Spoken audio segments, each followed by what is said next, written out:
On this week's episode of the Jesse T Show, the amazing and powerful Ben Trela, podcaster and accountant for hire.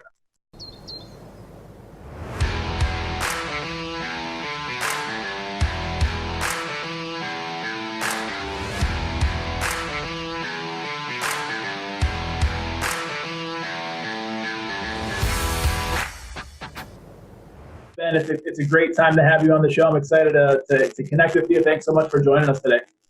Jesse, it is a pleasure to be here. I'm excited to chat with you.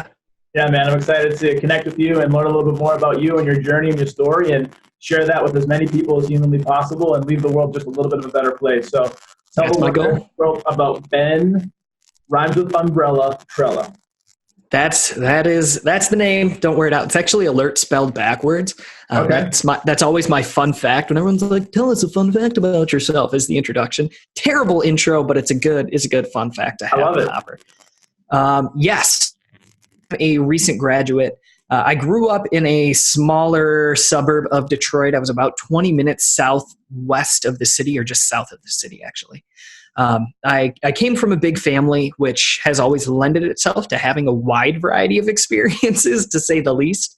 But I've been super, super fortunate in my upbringing and in all of the advantages I've had throughout my life. And so now I'm trying to use that to have a positive impact. And that's sort of the consistent theme through a lot of the different projects that I'm working on now.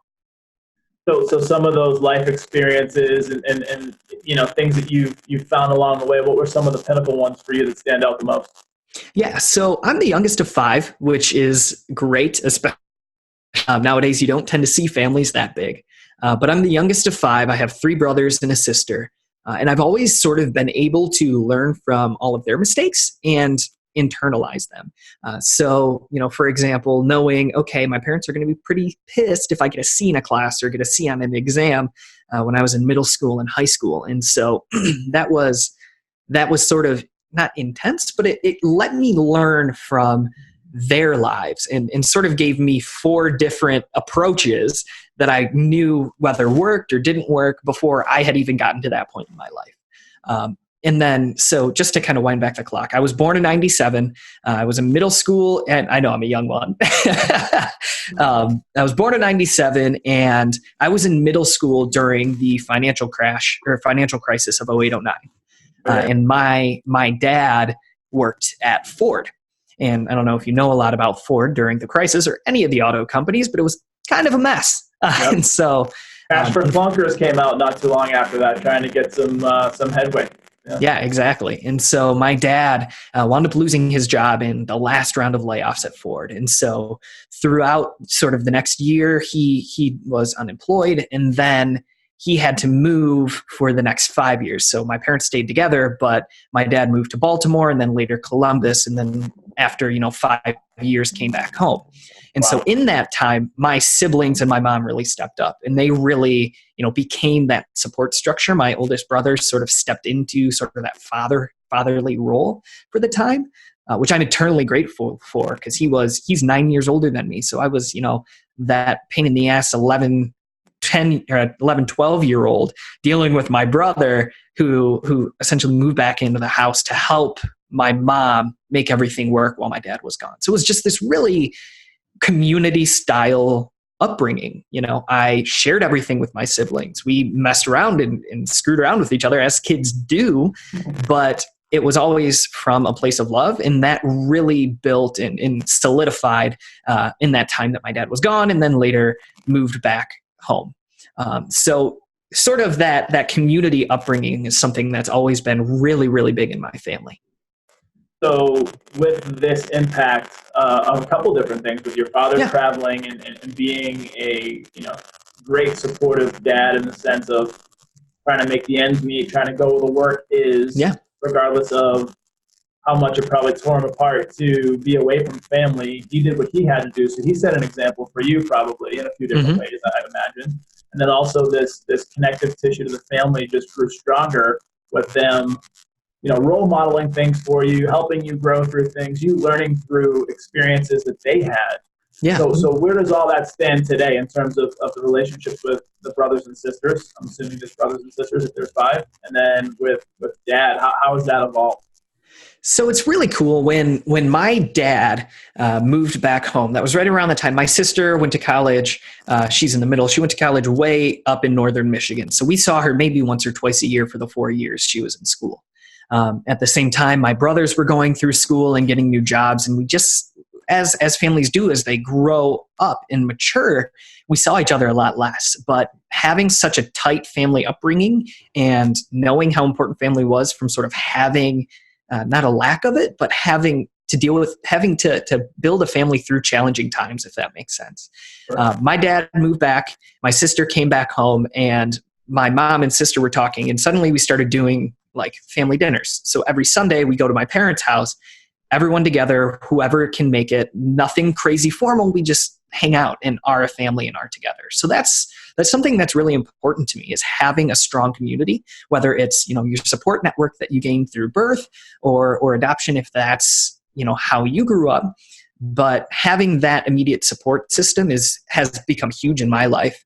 And really we've kind of evolved into this weird community where now, I have 3 nieces, all of my siblings have significant others. So our family's growing in that respect. Like it's constantly developing, but family still continues to be very, very important.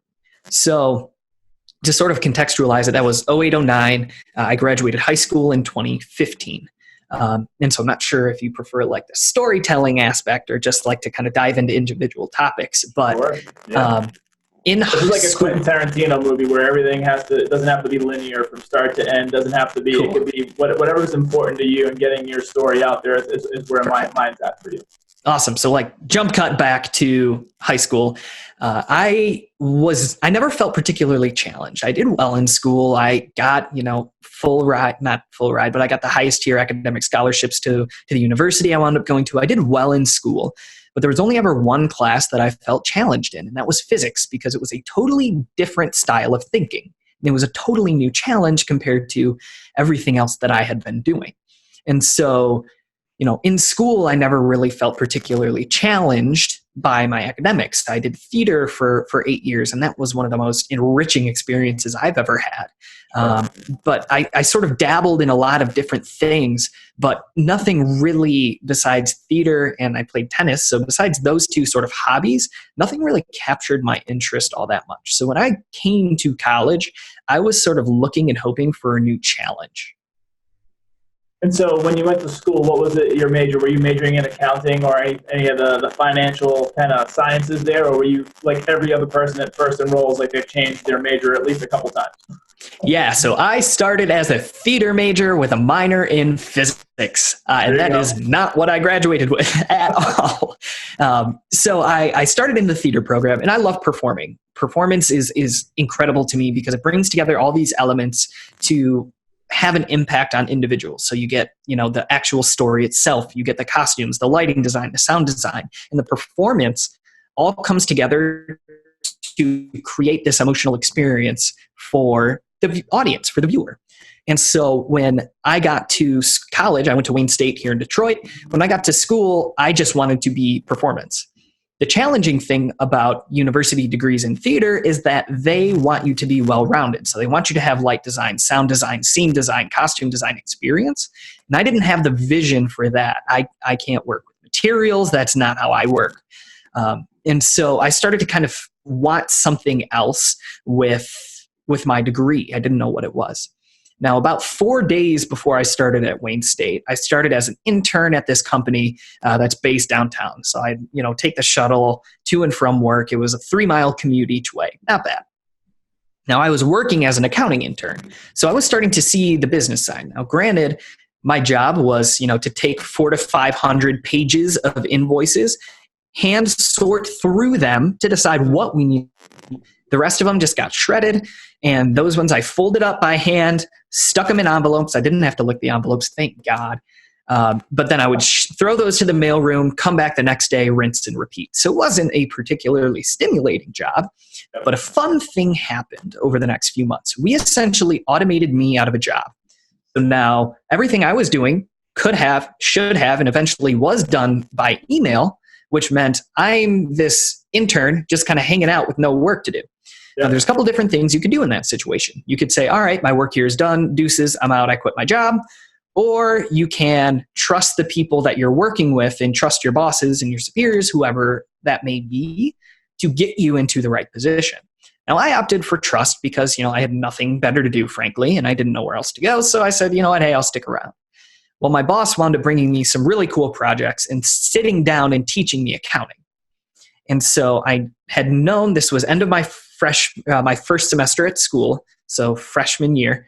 I knew, number one, I didn't want to do theater. I wanted to do something different.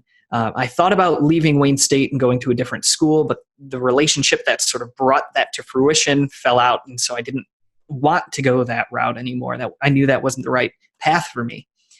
So then it was like, okay, I like what I'm doing at work. I'm learning really cool stuff. I like the language that they're speaking. Let's go for accounting.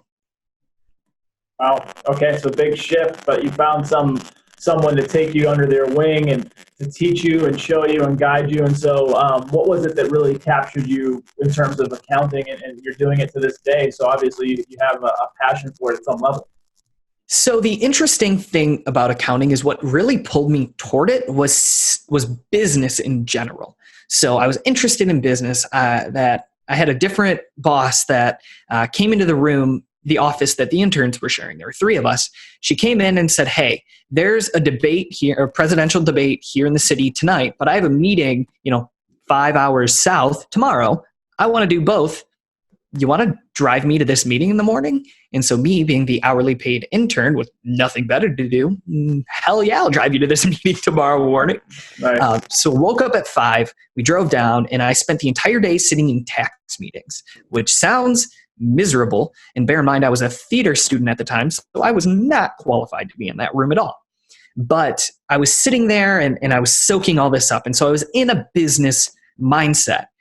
Well, then my boss, the one who invited me down, came into the office and said, hey, we're here. You want to stay for the basketball game tonight? And again, hourly paid intern, hell yes, we will stay for the basketball game tonight. Along for the ride. Absolutely. Along for the ride, exactly. So then the real shift happened, and this is sort of a long-winded story of getting there. But you know how at like pro basketball games, they have the hype squad come out during like TV Sure. timeouts and stuff like that? Yep. So I was sitting in the suite eating mac and cheese, and it was a right? Such a good meal. I was eating mac and cheese, this TV timeout kicked in, and the hype squad came out, and 15 to 20,000 fans circling went batshit crazy for their team. Like insane buy-in for this team. And that was the moment a light bulb came on. Because in that moment, I realized, yes, business makes money, and that's traditionally what we all think it's supposed to do. But I was sitting in a room where thousands of people were going crazy for this team that they bought into. And that's when I realized that business can have a lot bigger of an impact if you choose from the beginning to make it do something impactful. Does that make sense? Sure. Yep, absolutely. Absolutely. Yeah, it could be, a movement in society. It could be, a local kind of thing. But at the end of the day, if done well and done right with vision, of course that can happen. I think that's completely inspiring. And for you to take that from that moment is probably serendipity in a sense. I mean, to go through all of these kind of, I don't want to say flying by the seat of your pants, but like these little invites that were just impromptu, that you just kept following down the rabbit hole. It's like that movie Yes Man. Have you ever seen that with Jim Carrey and Bradley Cooper? And he commits to saying yes to everything for 30 days, and it completely changes his life. And in a sense, you kind of did that day. You got up early, you drove your associate or boss or whatever it was at the time to a whole further away place, 5 hours away. You saw something in the tax kind of meeting. You saw something later in the basketball game for fans and for clients. And, that all happened for a reason. So coming back with that new information and that new knowledge, and I guess maybe that new vigor on top of already being excited, like where did you go from there? Yeah, so I think within the next few days, I changed my major to a dual major in finance and accounting. And then from there, I worked with that company 3 out of the 4 years I was at Wayne State. So I spent a good chunk of time there. And, it's funny in hindsight, because now I realize I like what accounting has taught me, but I'm not an accountant. I two very different people. I'm a very creative person and very expressive person, but I'm also a very analytical and technical person. And the accounting side sort of stimulated that technical interest, but I like doing more creative stuff at the same time. And so now it's sort of kind of correcting itself to me doing both, me leveraging the accounting experience and the language that I've learned and how businesses should run to then do something more creative and do something more impactful. So the needle's kind of shifting back the other direction. I'm hearing more of like a CFO for hire kind of feel from you, like someone that can go in and make an impact with businesses and learn from the companies and try to be creative in how you help their processes and their finances. Have you looked at that yet? I thought about it, and that's kind of what I'm doing now. I'm a freelance accountant, meaning me and my partner find clients and get clients that need accounting help, frankly, and we're serving that role. Now, more and more, I am realizing I'm not truly an accountant, and so I'm slowly trying to move more away from that because I want to help run and build businesses. And there's only so much of that you can do from the finance perspective.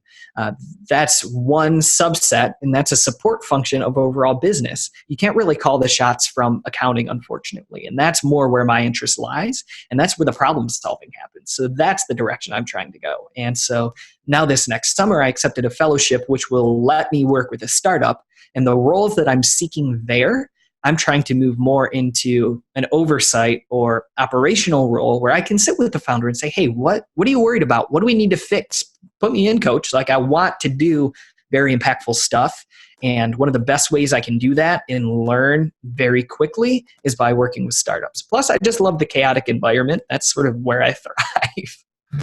That's awesome. Yeah. So how about some of the thought leaders that you're into? Are you into Warren Buffett at all? Always, look out for Warren Buffett quotes. In terms of thought leadership, I really like, Gary Vaynerchuk. I resonate with him and his style. Unfortunately, we're very similar, so I've sort of distanced myself from his content because I don't just want to be another Gary V. I have different perspectives and different beliefs, and I don't just want to be him, except 20 years younger. Sure. I've also gravitated towards some of the different influencers or thought leaders within the personal finance space. So I really like Jim Collins, JL Collins. Mr. Money Mustache is another really, really good one. He's more on the extreme end, which is very effective for me because I'm trying to live a very efficient lifestyle. Sure. But yeah, so in terms of thought leadership, I'm trying to be more particular about what I'm consuming because I am trying to, sort of refine and center my message. And I don't just want to say, to an extent, I'm piecemealing together people's perspectives that really vibe with me, but now I'm trying to add my own kind of flavor to the picture. For sure, yeah, and I bring that up because you're becoming a little thought leader yourself. I don't say little, I mean the beginning of your thought leadership and putting that and emoting that to the world. And so through the podcast and through what you're creating there, talk a little bit about what you're doing over there. Yeah, so essentially the podcast I launched because over, the year after I had a public accounting internship, let me just say I was really committed to the accounting path. And then slowly over time after I had this really cool audit internship with a Big Four firm, I realized that accounting is not the right path for me.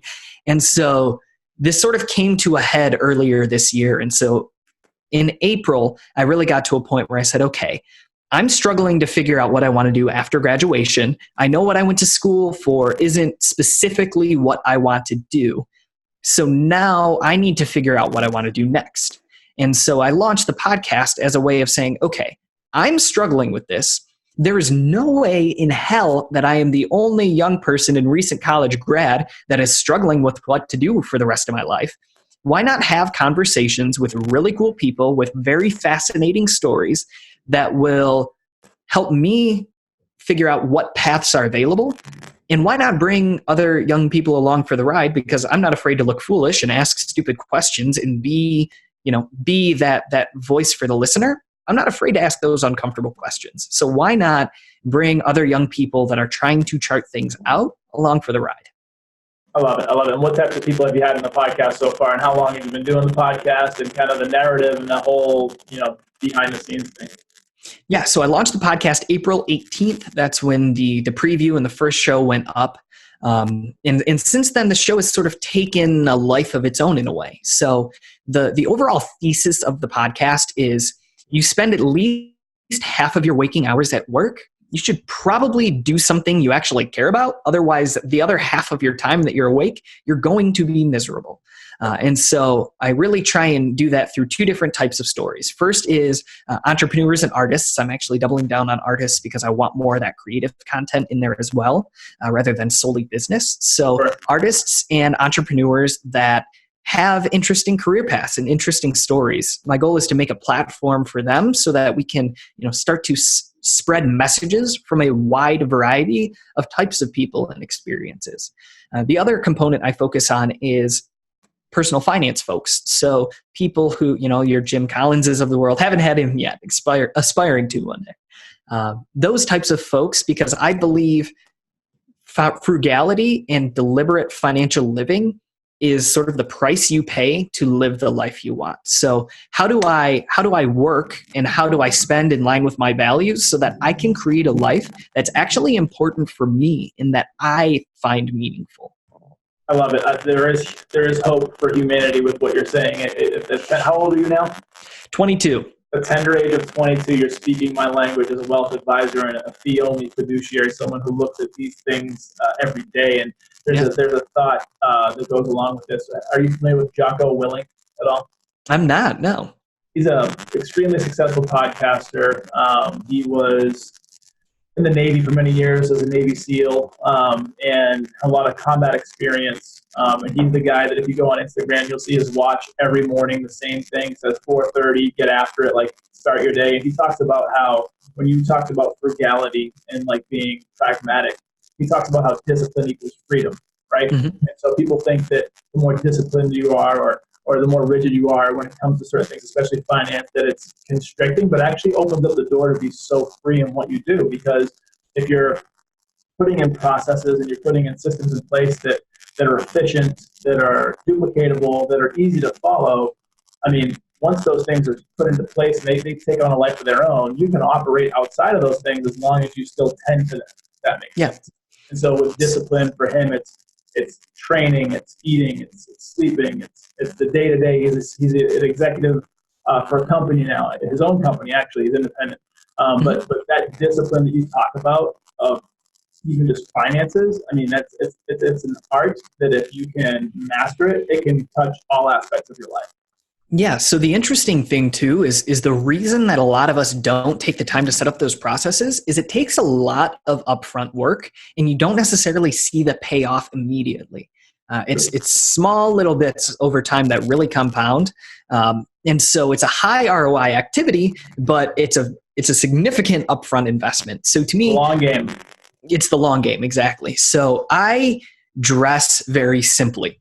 I wear, I have 6 or 7, I'm looking at my clothes rack right now. I have 6 or 7 different t-shirts, all of the same color, all of the same style, all of the same pattern. I have 2 pairs of black jeans and 1 pair of khakis that I'm wearing today. Got a little crazy. And then I have a few different sweaters that fit well together. So I built my uniform and I spent a couple hours at the beginning of this sort of overhaul that I've been doing over the last couple of years so that my decision of what I'm going to wear in the morning is easier because we all have a finite amount of decision power every day. Yeah. And when that's done, it's gone. So how do I build my life efficiently and build it easy from the get-go so that I can focus that decision-making power on the most important activities rather than does this shirt pair with these pants? I answered that question at the beginning, and now I don't have to do that anymore. There you go.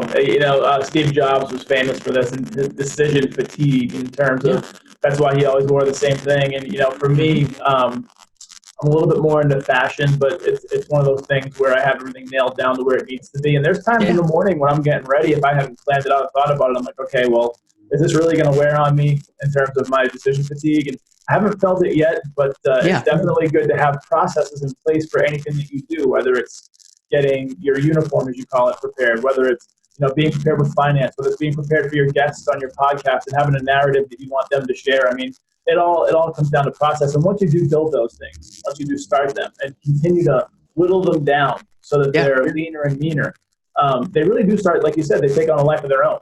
And so what have you found in your podcast in terms of people sharing their story and being authentic and genuine? How has that resonated with your listeners, your viewers, and who are some more people you'd like to kind of continue to chase after, as you go along?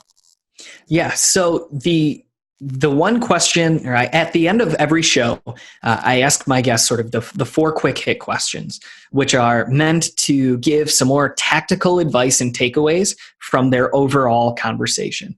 And one of the questions that I ask is, what is the one piece of advice that you would give to your 20-year-old self? Simple question, but it makes them think. And this is meant to be, hey, how does someone who's listening now and is on the younger end of their career, how do they actually put this into practice? And the single most consistent response I have gotten is, you're going to be okay. Relax. So that's really interesting to me, because there's a lot going on at the end of our college careers, and I'm going through it now. It's okay. One, do I actually want to do this thing that I just committed to the last 4 years and hundreds of thousands of dollars in some cases to? Then you're also shedding your student identity, which is a job that you have had since you were a toddler.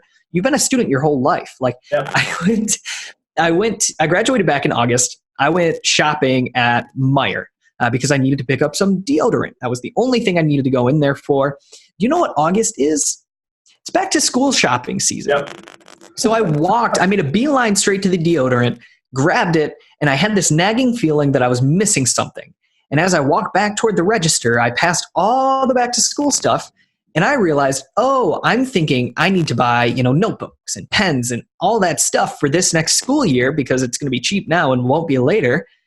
Oh, wait, I don't need to do that anymore. It's all on my computer. It's all on like the 1 or 2 notebooks I have and the 3 pens that I've used for the last 3 years. Like, it's all there. And so we're shedding an entire aspect of our identity that we've had our whole lives. So it's a very turbulent and uncomfortable time. And I'm feeling that. But the biggest piece of advice I've heard is, dude, take a breath. You're going to be fine. It's literally a part of the process. It's part of growing up and getting rid of this person that you've had for a long time. And you've been for a long time. You're shedding the skin and evolving. And that such is life. So that was question 1. I'm going to have you go through these and answer these. So what's the second one that you ask your guests? Okay, so that is question number 2. I say, what is one of the key takeaways from your projects so far? Because I want it to be a bit more like, okay, here's what I did, here's why I did it. And I like to host the show in a way where we understand the rationale behind the decisions that people are making, because that's very important. If you can see under the hood to know what sort of the steps were and why they went the direction they went, it can help resonate with your story more. So that's question number 1 is, what are some of the key takeaways from your projects or career so far? What are they for you? For me, definitely say yes more than you're inclined to, but also be very deliberate about what you're choosing. Meaning, I was talking to someone the other day, and they were sort of walking me through this discomfort that they were having in their lives because they weren't doing what they envisioned they were going to be doing with their lives. And, this whole time I was being very concise, because a lot of times we overthink and we think we have to have the right perfect response and the right perfect decision. If you make a decision on more than 40 to 80% of the information that you think you need, you've missed your opportunity. Any less than 40, you're flying blind. Any more than 80, that opportunity is likely past. So you have to really balance the practical with the reflective. Meaning, don't overthink absolutely everything. Understand what you're feeling. Dig into why you're feeling it. And then go practical and say, what do I do based on that information? Where do I go forward based on what I know about myself? Yep, love it. I love it. And we kind of touched on a little bit with the 20-year-old self, even though it was 2 years ago for you, and you're talking about more about the evolution and the growth and saying yes to things. What's the third thing you ask your guests that I'm going to have you answer as well? Yeah, so one of my favorite is, what is one book or resource that has helped you along in your journey? And here is meant to sort of shine a light onto the resources that you leveraged or we leveraged in making those decisions. So I have my bookshelf behind me here. I would have to say, oh man, I have a lot of good stuff. So I have like Essentialism. That's one of the big ones. It's very similar to The One Thing by Gary Keller. Both of those I really, really like. And then I have a lot of stuff about personal finance. So by far, my favorite finance blogs are Mr. Money Mustache and J.L. Collins. In terms of sort of mindset books, I like The One Thing and Essentialism. They're very similar in concept, but it's about being very deliberate with your time. One of the other ones I like is, I'm reading it now, Sapiens. Brilliant book. Absolutely brilliant book. It's a brief history of humankind. So it walks through, the arrival, I can't think of the right word, but the arrival of Homo sapiens, the species. Inception, and how it's gotten to where we are today and where we're going in the future. And so that's just fascinating because I love learning. Let's touch on that for a minute, because that's kind of that's really where this is my fourth company, I do now. And, the meaning for what my company stands for, 46 and 2, is the next step in human evolution. And so there's a lot of evolution to get to where we were or are present day. Yeah. But in a sense, we haven't had to evolve past where we are because we've built this infrastructure in the society where we're not getting chased by tigers every day, and we're not worried about where we're going to get our food, because now we can basically not even leave our house and have these things delivered to us, right? And so some of the things, your takeaways from the book, and where do you feel like it's led you to in this point in terms of your thought process of where we are, and like where do you see humankind going from here?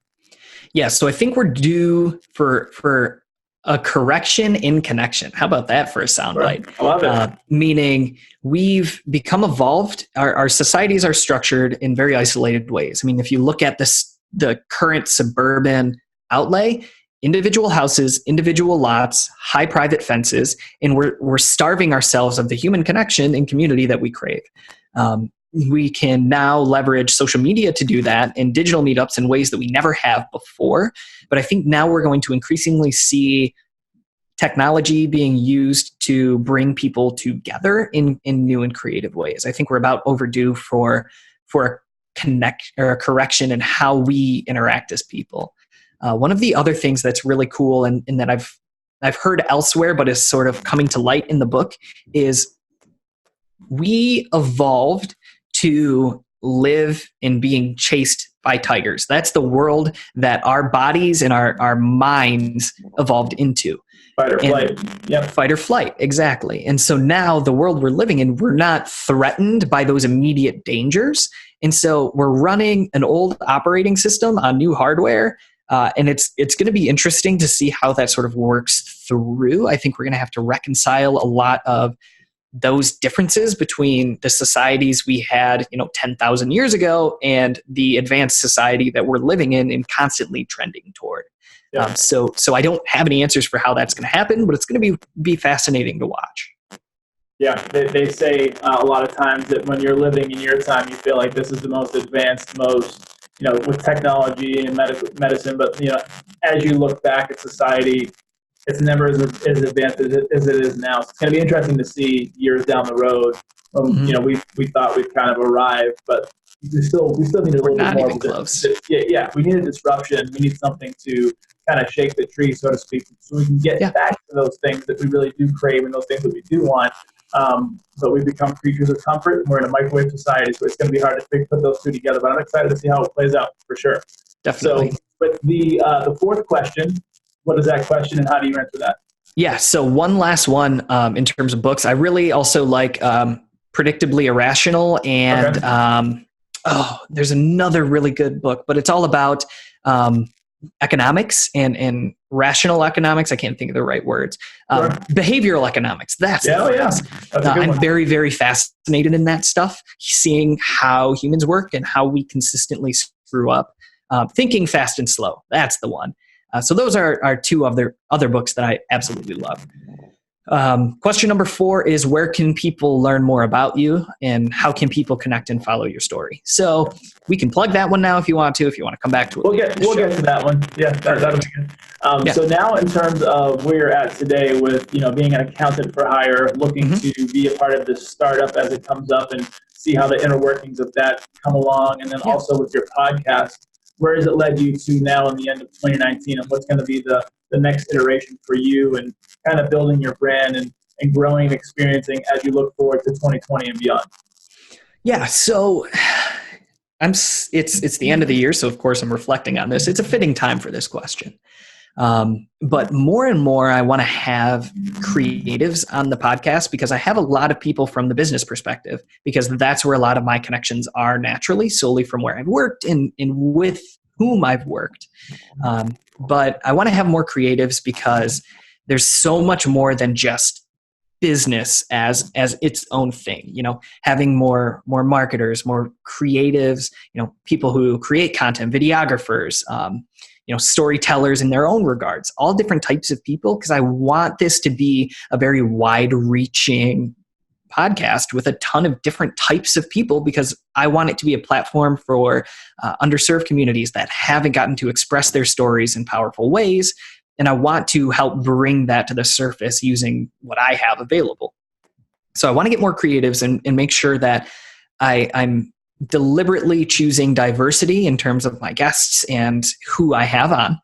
I also want to overall just grow the podcast in and of itself, and at the same time start to put out more of my own personal content. So expressing that creative side. One of my best performing posts lately for the podcast has been, you know, the pivot scene from Friends. Okay, so it's essentially they're trying to get a couch up the stairs, and the main character just yells "pivot!" and like it's a GIF. It's great. One of my best performing pieces of content was, "What do I do if it fails?" That was the caption, and all it said was "pivot," and it had a picture of that scene. And that's one of my best performing pieces. So that tells me, okay, I can express myself in newer, more fun ways that I do naturally. I just have to be careful of how I do it, because it can always get a little muddled. So I want to do more public speaking, because that's something I love. I want to be more creative about how I'm expressing my growth. So, you know, I have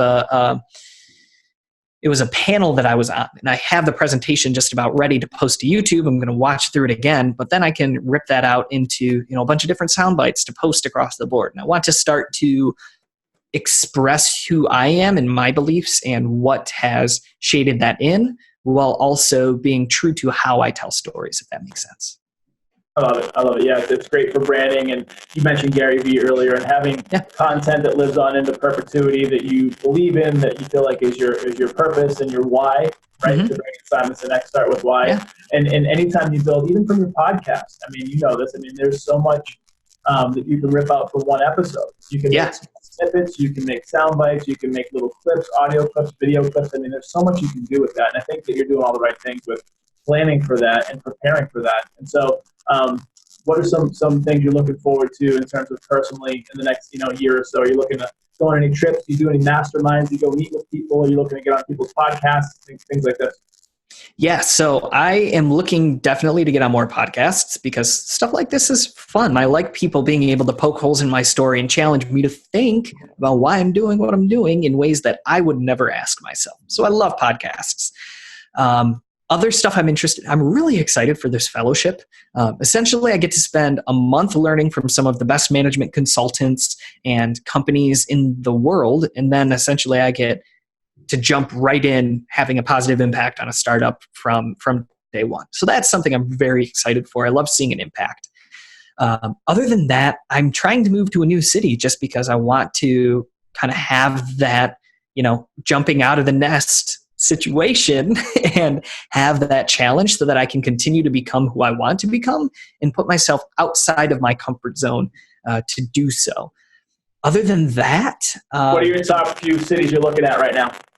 So right now I'm thinking Philly, Charlotte, and New Orleans. Those are sort of the three that are on the top of my mind, but I'm looking more for a job fit. So Philly, because of proximity to New York. I do want to be in New York in a few years. Charlotte, because it's a very outdoorsy city, but from what I've seen, it's also got some vibrant downtown areas and urban areas. And then NOLA, just because it's NOLA. I mean, what's not to love? So I'm familiar with Charlotte and NOLA pretty intense. I used to live in Charlotte, had a business out there for years. No way. It has come up a lot. It's almost like a mini Atlanta where I live now. They're always building, they're always doing new stuff, and it's great for the younger professional. There's a lot of people that are definitely advanced and kind of built. That's the term I'm looking for, I guess. They've evolved in their life and their career while they're there, but there's people that are definitely younger that are on the come up, so to speak, that are looking to build their careers, build their networks, and it's definitely a great place to go check out. But I would say, from my experience, it's a pit stop in the road of life. It's not. It may be the end all be all. You might fall in love with it, but there's other places. And then for New Orleans, I mean, that's a whole other scene. I mean, there's a lot of history there. There's a lot of good eats depending on what you're into. So there's definitely some good vibes there. And then as far as Philadelphia, I mean, that's one of the oldest, most history-rich cities there is, right? The city of brotherly love, the city of freedom, right? Supposedly, I'm from Boston, so I think freedom really started there with Paul Revere, but we'll go another time. No bias. No bias. No bias. Yeah, we helped incur freedom in this world. But as far as anything else in terms of things you're working on outside of the podcast, or things you're working on for yourself personally? Are you doing anything like health and wellness wise? Are you doing anything like spiritually, like things like this? Yeah, so I got really, really big into meditation over the last year. I think I'm on a streak of 67 days at the moment, so pretty proud. That's huge. What does your process look like in terms of breaking it down? What do you time frame, and are you using are you using someone's meditative system? What are you doing? Yeah, so I meditate every morning. I just sort of overhauled my my morning routine. So wake up, I fry 2 eggs. We were talking about systems. I fry 2 eggs. I have 2 eggs with hot sauce. Then I take my shower, and then I meditate. Cold shower or no? So I go warm, and then I end it off with cold, just because one is refreshing, but 2, it's better for your skin and helps kind of lock in the moisture that I use when I moisturize my face. Sure. That's great. Love it. Yeah. So then I meditate. I use Headspace because it was the top one when I got it, and I've been really, really happy with it over time. I try and do either 10 or 15 minutes. Some days when I'm just weekends, I'm not always great about doing a full one. So if I'm having trouble getting out in the morning, or if I'm in a rush, I'll do sort of the 3-minute unwind one at the end of the day, which is really cool because it just helps you shut everything down. But I also have gotten more into Stoicism over the last year and a half-ish. So I have the Daily Stoic, which is Ryan Holiday. Yeah. So I have that. I read that every morning right after I meditate, sort of as a way to center myself for the day. And then, just go from there. I love it. Yeah, I got on my meditation journey a couple of years ago, used a couple different techniques.